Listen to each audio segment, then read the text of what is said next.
బండికే బ్రేకులా దమ్ముంటే ఆపు దా అంటూ కాంగ్రెస్ ప్రభుత్వానికి సవాల్ విసిరారు కేంద్ర మంత్రి బండి సంజయ్. రోడ్ షోకు అనుమతి లేదన్న పోలీసులపై మండిపడ్డారు ఆయన. ఎన్నికల కమిషన్ అనుమతి ఇచ్చినా పోలీసులు అడ్డు చెప్పడం ఏంటని ఫైర్ అయ్యారు. రాష్ట్రం కాంగ్రెస్ పాలన నడుస్తోందా, రజాకార్ల పాలన నడుస్తోందా అని ప్రశ్నించారు. కాంగ్రెస్ ఎంఐఎం చేతిలో కీలుబొమ్మగా మారిందన్నారు కేంద్ర మంత్రి బండి సంజయ్. జూబ్లీహిల్స్ ఉప ఎన్నిక పోలింగ్ కు సమయం దగ్గర పడుతున్న కొద్దీ పార్టీలకు టెన్షన్ పెరిగిపోతోంది. బోరబండలో తన ప్రచారానికి పోలీసులు అభ్యంతరం చెప్పడంపై ఫైర్ అయ్యారు కేంద్ర మంత్రి బండి సంజయ్.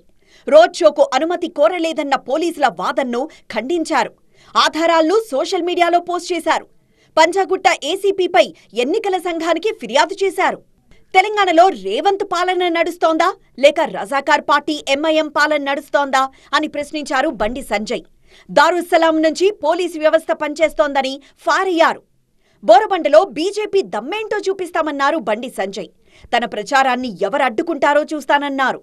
సభ అనుమతిపై పోలీసులు దోబూచులాడ్డం సరికాదన్నారు బీజేపీ తెలంగాణ చీఫ్ రామచంద్రరావు.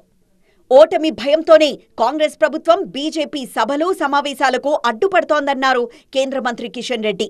ఈరోజు భయపడిపోయి మరి ఈ రకంగా ఒక దిక్కు మాకేమో ఏమి లేదని చెప్తూ మరి మా మీటింగ్లు పెట్టుకుంటే వాళ్ళకి ఎందుకు బాధ అని అడుగుతాను. కాబట్టి ఖచ్చితంగా ఈ విషయంలో సవాల్ చేస్తాం, ప్రశ్నిస్తాం.